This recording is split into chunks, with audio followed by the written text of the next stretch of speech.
Dan Anda kembali dalam rangkaian acara CNBC Indonesia X Ajaib Trader Summit and Competition 2021. Dan langsung saja kita akan mulai rangkaian acara Trader Summit ini dengan berdialog bersama Head of Online Trading Ciptadana Sekuritas, Sabrina Raisa, dengan tema Tips Berburu Cuan dari Saham. Selamat pagi Mbak Sabrina, kabar sehat?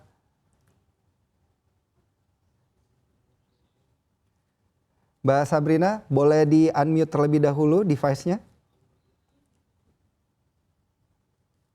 Baik, selamat pagi Mbak Raisa. Sudah dapat mendengar suara saya?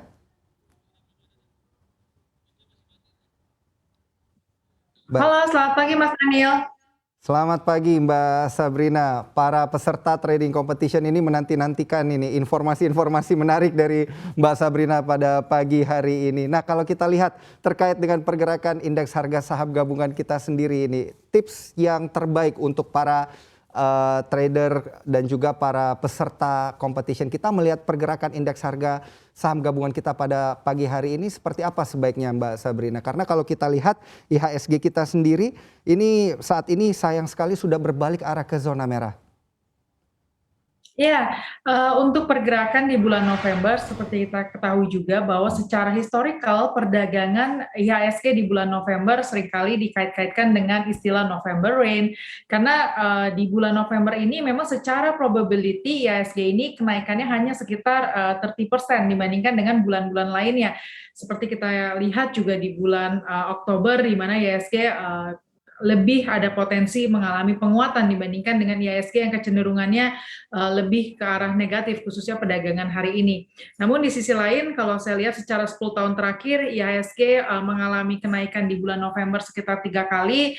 Namun kalau kita flashback selama bulan November di 2021 ini saya lihat sekitar 9 hari berturut-turut IHSG mengalami kenaikan, namun ada beberapa hari di antaranya 6 hari justru mengalami pelemahan. Namun kita masih lihat sampai nanti perdagangan bulan November, penutupan di bulan ini pergerakannya seperti apa, apakah IHSG tahun ini ternyata sedikit terjadi perbedaan dibandingkan tahun-tahun sebelumnya, justru malah bisa mencatatkan positif, kita juga masih akan menunggu ya, tapi secara probability kita lihat secara historical ini hanya potensinya sekitar 30%. Baik, Mbak Sabrina, ini kalau kita lihat juga pergerakan IHSG kita tadi disebutkan bahwa dari 10 tahun belakangan ini hanya 3 kali berada di zona hijau. Ini tepat sekali momentumnya ya dengan all time high IHSG kita di 6720 di pekan kemarin dan hari ini menyentuh titik tertinggi lagi di 6754. Apakah setelah ini akan dipakai sebagai momentum untuk melakukan retracement terlebih dahulu sebelum kemudian akhirnya menguat lebih tinggi lagi? Ya, kalau saya lihat sih potensi IHSG sendiri kemungkinan masih ada potensi mengalami pelemahan kembali sebelum nanti masuk ke bulan Desember adanya momen window dressing dan juga Santa Claus Rally, di mana ini menjadi salah satu momen terbaik juga buat para trader dan juga investor jika mau masuk ke IHSG kita karena ada beberapa saham yang masih laggard, ini juga bisa menjadi watchlist juga untuk bisa diperhatikan. Baik, berarti memang masih ada potensi melihat pada emiten-emiten yang masih lagging begitu ya Mbak Sabrina. Kalau kita lihat ini sebuah tips dan saran juga untuk para peserta trading competition kita hari ini, sebaiknya melihat pergerakan pasar seperti ini apakah dilihat dari sudut pandang analisa teknikal atau fundamental ini yang bisa kemudian memberikan banyak sekali cuan begitu bagi mereka yang sedang berkompetisi? Ya, kalau aku lihat untuk di bulan November ini ada baiknya lebih diperhatikan dari sisi teknikal juga ya. Karena kenapa? Karena kalau kita berkaca lebih ke arah trading, teknikal untuk mengetahui posisi entry yang tepat, untuk mengetahui posisi exit yang tepat, ini adalah salah satu langkah kita menggunakan yang namanya analisa teknikal gitu ya, ketimbang fundamental. Karena kalau kita lihat secara Baik. fundamental ya sendiri aku pribadi cukup optimis bahwa IHSG akan menyentuh all time high di tahun 2021 karena kita tahu dengan beberapa adanya sentimen positif dari dalam negeri dan juga kembali lagi dengan adanya window dressing, aku optimis di bulan Desember ini akan terjadi. Baik, kalau kita masih melihat pada IHSG kita dan juga ini melihat pada level-level all time high. Ini kan levelnya tepat sekali ya, level psikologis 6750-an. Mbak Sabrina, ini apakah akan menjadi satu plafon atau resisten begitu yang cukup kuat bagi IHSG kita untuk ditembus kembali? Iya, kalau untuk sepanjang tahun 2021, kita expect IHSG sendiri akan berada di level 6.800 kemungkinan di penutupan tahun, dan dengan level saat ini 6.750 rasanya potensial upside dari IHSG sendiri masih sangat cukup besar ya, maksudnya dalam artian Mhm. peluang ke arah 6.800 sendiri ini sudah tinggal sebentar lagi gitu. Jadi ini sangat make sense IHSG menguji ke arah level 6.800 untuk next resistance. Baik, ini langsung dicatat juga ya, tidak hanya bagi peserta tetapi bagi para investor ini 6.800 masih bisa disentuh. Tapi berbicara terkait dengan analisa teknikal kembali yang tadi dikatakan oleh Mbak Raisa, ini sepertinya perlu kita perhatikan begitu ya, analisa teknikal. Indikator-indikator apa yang sebaiknya diperhatikan ini untuk para peserta trading competition kita dan juga untuk para investor di akhir tahun nanti? Ya, untuk secara indikator sebetulnya secara basic aja ya, karena kebetulan Mhm. kalau kita lihat sebenarnya langkah yang paling tepat khususnya untuk melihat entry level yang tepat, exit level yang tepat, meski kita lihat secara teknikal memang tetap combine dari fundamental juga dibutuhkan. Karena ketika kita Mhm. masuk ke satu saham, kita juga kan perlu tahu ya story apa yang membuat kita optimis untuk masuk ke saham tersebut gitu. Namun kembali lagi entry level dan exit level ini merupakan salah satu hal yang menjadi salah satu penambah kita untuk bisa kita lebih optimis lagi. Dan kalau saya sendiri pribadi melihat support dan resistance ya, karena kita tahu Mhm. ketika saham tersebut mengalami adanya justru terkoreksi, what is the next support gitu ya, supaya kita bisa lihat. Mhm. Dan kita juga harus disiplin nih dengan yang namanya sistem cut loss gitu ya, karena Mhm. ketika kita tahu ternyata support yang sudah kita tetapkan ini ternyata tembus lagi ke bawah, kita harus berani juga ya yang namanya stop loss gitu, supaya kita juga nggak rugi terlalu dalam, tapi kita Mhm. juga bisa tetap memperhatikan adanya indikator tersebut. Mhm. Baik, ini berbicara tentang stop loss, Mbak Sabrina, banyak sekali yang kemudian bertanya begitu, level stop loss ideal itu sebenarnya ada di level berapa begitu dan cara mengatur strateginya seperti apa? Ya, kalau untuk stop loss sendiri, biasanya kita tetapin ya, kalau dari sisi Mhm. teknikal kita tahu first support di berapa, next support di berapa, sampai kedua support, terus ternyata support selanjutnya ini sudah berhasil ditembus lagi ke bawah, biasanya range-nya itu sekitar 5-10%. Kalau Baik. sampai ternyata lebih tembus lagi, biasanya kalau kita sebagai trader, apalagi mungkin lebih lagi ke one day trading, itu harus disiplin sekali sih. Mhm, 5-10% begitu ya. Jadi ini para peserta training competition kita juga harus pintar-pintar gitu ya mengukur level berapa sebenarnya ini yang bisa dipakai untuk stop loss. Tapi berbicara untuk terkait dengan mengantisipasi risiko begitu ya. Untuk antisipasi risiko terkait dengan trading competition yang satu pekan ini, apakah strategi averaging down itu dapat kita pergunakan, Mbak Sabrina? Ya, kembali lagi ke sahamnya sih Mas Daniel. Mungkin kalau bisa di-review kembali kira-kira sahamnya apa dulu, lalu baru kita perhatikan apakah teknik averaging down ini tepat atau tidak kita lakukan ke saham tersebut gitu. Karena kalau kita berkaca melihat kondisi IHSG yang sebetulnya lebih ke arah bullish, sebenarnya kita kan nggak perlu khawatir too much gitu ya. Tapi kalau misalnya ternyata saham-saham tertentu yang memang secara potensi ini kita lihat sulit untuk bisa kembali lagi mengalami penguatan. Nah, itu jadi satu pertimbangan nih, apakah teknik averaging down ini terbaik atau karena kita khawatir Mhm. sudah turun, turun dan ada level lebih turun-turun lagi sampai kita nggak tahu bottomnya di level berapa gitu. Jadi balik lagi sih, aku sih lihat lebih ke arah sahamnya dulu apa gitu. Karena kan pasti ada perbedaan ya antara satu saham dengan Baik. saham yang lain, seperti itu. Baik, ini terkait dengan pemilihan saham begitu supaya nggak salah. Dari Mbak Sabrina sendiri melihat dengan kondisi pasar yang seperti ini, apakah bijak begitu mengkoleksi emiten-emiten blue chip lebih banyak daripada yang second liner dan juga third liner? Kalau aku sendiri melihat bahwa kalau misalnya lebih ke arah trading, ya ini ada beberapa pilihan ya, karena kalau blue chip sendiri Mhm. kan biasanya lebih ke arah, invest dalam jangka waktu, time frame-nya agak panjang. Nah, Iya. tapi tidak menutup kemungkinan buat teman-teman trader yang melihat, potensi November ini yang kita lihat ada possibility mengalami pelemahan, lalu di Desember nanti penutupan akhir tahun akan mengalami window dressing, itu juga bisa dimanfaatkan untuk, bisa dilakukan trading gitu ya. Lalu di awal tahun mungkin dengan nuansa yang baru, baru kita pilih lagi nih screening saham-saham dari awal tahun gitu.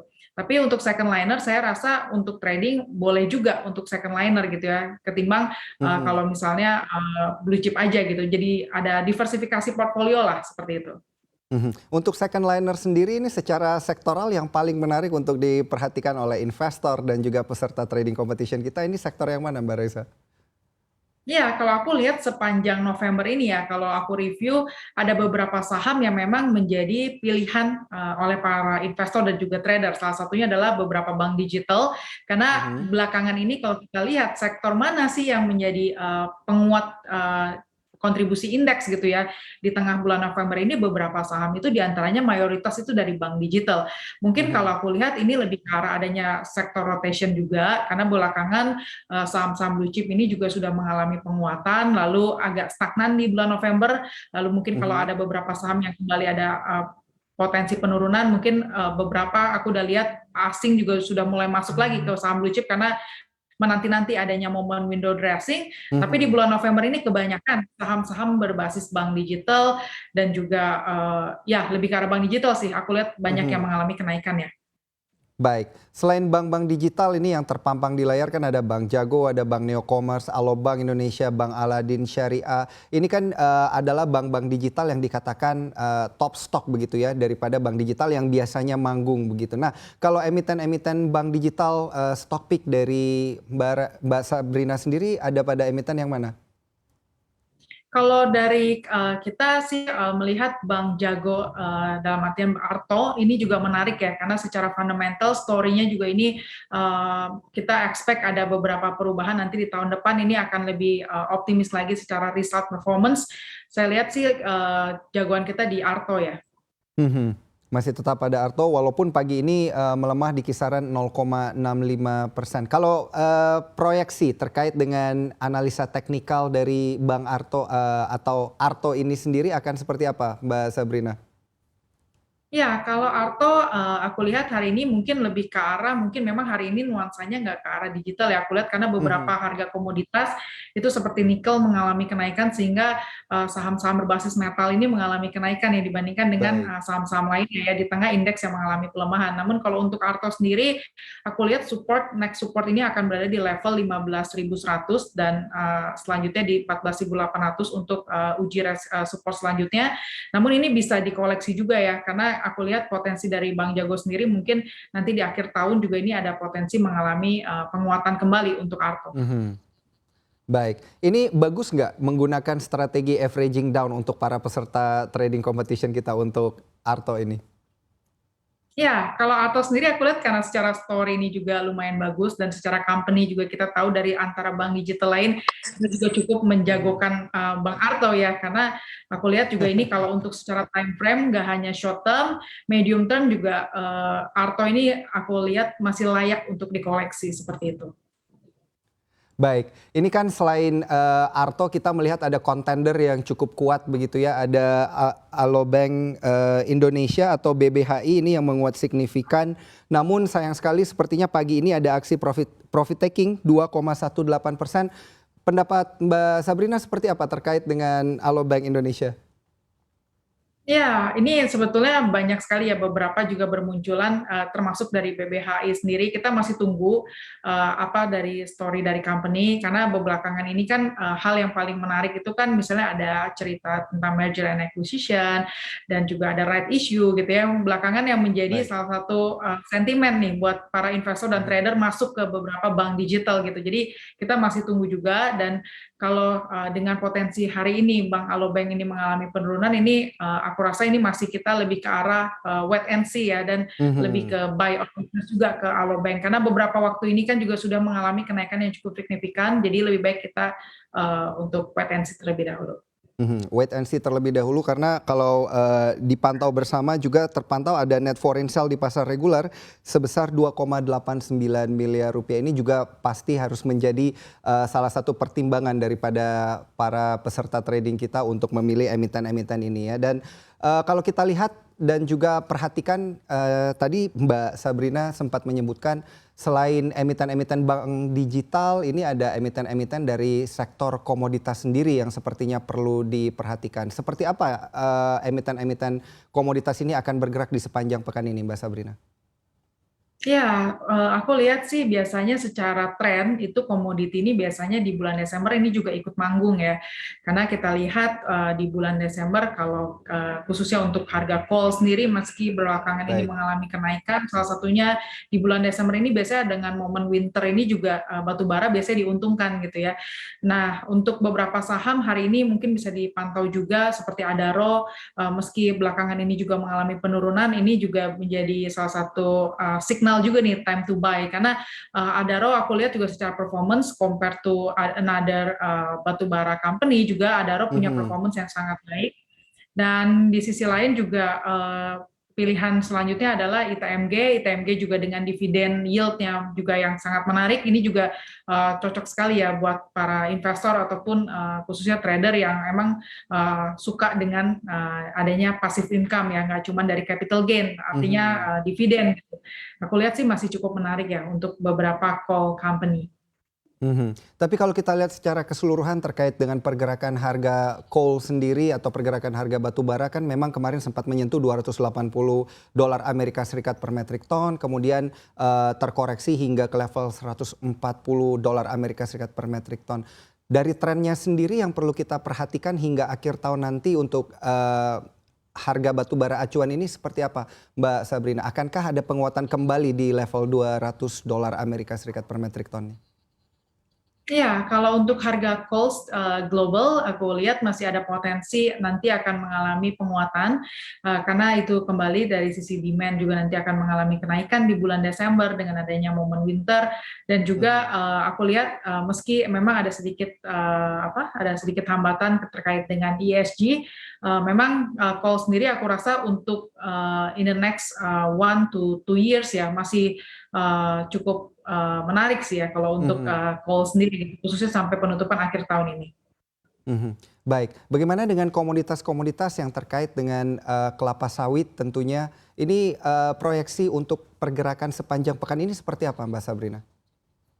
Ya, selain dari call, memang aku juga tadi baru aja nih nanti aku akan sharing juga terkait CPO company. Biasanya untuk emiten sawit, biasanya juga di bulan Desember ini juga mengalami kenaikan ya. Dan beberapa hal yang bisa diperhatikan untuk sawit sendiri mungkin dari Ali, karena kita tahu juga Ali cukup menjadi salah satu one of the market leader.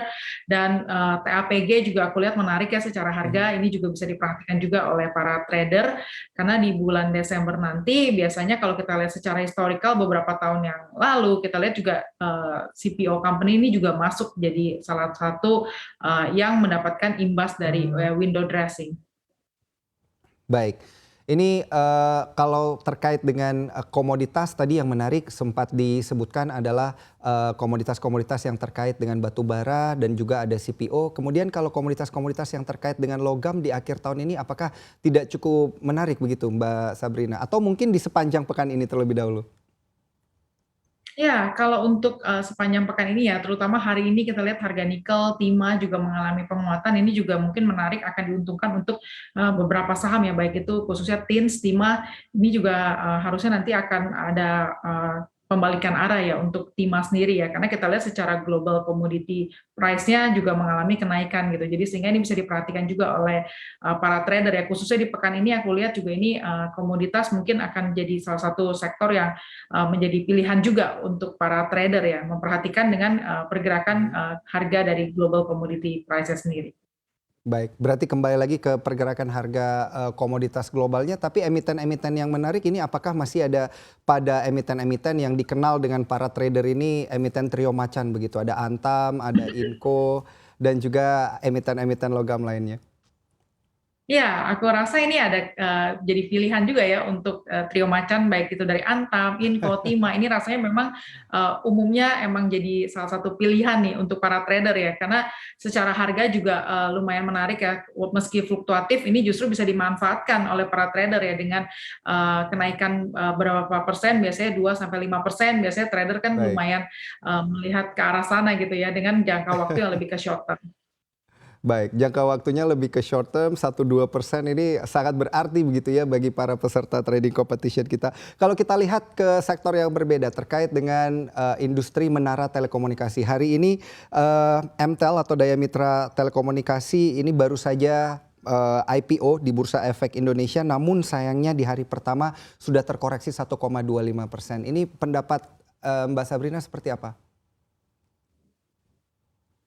Ya, untuk Mitra Tel sendiri kita lihat secara size memang sangat cukup besar ya, dan kita lihat juga ini anak usaha dari Telkom. Sebetulnya ini juga Telkom sendiri kita nggak perlu khawatir karena kita tahu dari sektor telekomunikasi Telkom juga one of the market leader, dan memang untuk pergerakan hari ini lebih ke arah aku lihat juga momennya IHSG sendiri di tengah IHSG yang melemah, dan juga ada beberapa kekhawatiran karena belakangan kemarin ketika adanya pooling dan lain sebagainya, beberapa retail investor yang dapatnya lumayan cukup besar gitu ya, jadi lumayan ada asumsi bahwa wah ini akan mengalami koreksi dan lain sebagainya gitu ya. Tapi kalau dari sisi story company performance, aku rasa sih untuk Mitratel sendiri ini cukup baik ya, khususnya kalau kita mau koleksi secara mid to long term gitu ya, seperti itu. Baik, berarti menariknya ini adalah di medium to long term. Namun kalau kita lihat dari sisi induk usahanya sendiri, seperti apa Mbak Sabrina? Ini menarik nggak nih untuk para peserta trading competition kita? Seperti misalnya induk usahanya yang bergerak di bidang telekomunikasi, ada Telkom, ada Excel, ada Friend, dan lain sebagainya. Ya, saya rasa sangat cukup menarik ya, karena kita lihat untuk sektor telekomunikasi ini juga di tahun ini bisa dikatakan di tengah pandemi ini juga masih sangat cukup menjadi pilihan alternatif untuk investor gitu ya, seperti Telekomunikasi Indonesia, Telkom, karena aku lihat juga Telkom sendiri seperti hari ini kita webinar masih dalam bentuk online, digital, semuanya ini tentunya ini akan diuntungkan juga ya untuk dari emiten telekomunikasi khususnya Telkom gitu ya sebagai market leader. Aku rasa sih dengan pergerakan harga hari ini Telkom yang mengalami pelemahan mungkin nanti akan uji next support di kisaran level 3.700. Ini juga bisa diperhatikan juga oleh para investor dan juga trader, karena melihat nanti dengan adanya movement window dressing secara historical di tahun lalu pun Telkom ini menjadi salah satu emiten yang terkena imbas dari window dressing itu sendiri, seperti itu. Baik.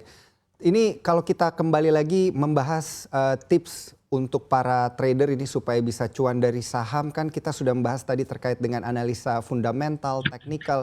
Tapi kalau kita tarik lebih jauh terkait isu dengan Bursa Efek Indonesia akan menghapuskan kode broker. Nah, ini pendapatnya seperti apa Mbak Sabrina, dan juga apakah analisa bandarmologi ini bagus untuk para peserta trading competition kita di sepanjang pekan ini? Ya, untuk dengan penghapusan kode broker, ya memang kita lihat dalam waktu beberapa tahun selama kebetulan aku di market juga untuk bandarmologi ini seringkali digunakan menjadi salah satu tools ya untuk para trader melihat kira-kira saham mana yang akan menjadi salah satu pilihan screening gitu ya. Tapi melihat dengan adanya regulasi dari bursa sendiri menutup kode broker, saya rasa nanti juga kita akan bisa adapt to that regulation gitu ya, karena nanti balik lagi ini kan ke depan dengan potensi seperti itu juga kita nggak cuma dari tools tersebut, tapi dari technical gitu, dari fundamental, ini yang akan lebih mencerminkan harga tersebut dibandingkan kita harus men-screening dari kode broker ya, masuk ke arah mana dan lain sebagainya. Aku sih aku pribadi lebih prefer melihat dari sisi technical analysis. Baik, begitu ya. Pergunakan dulu tools yang ada, analisa teknikal juga pasti bisa memberikan cuan bagi para peserta trading competition kita dan para investor. Kita akan lanjutkan rangkaian acara CNBC Indonesia Trader Summit and Competition 2021 yang akan kembali sesaat lagi. Tetaplah di CNBC Indonesia.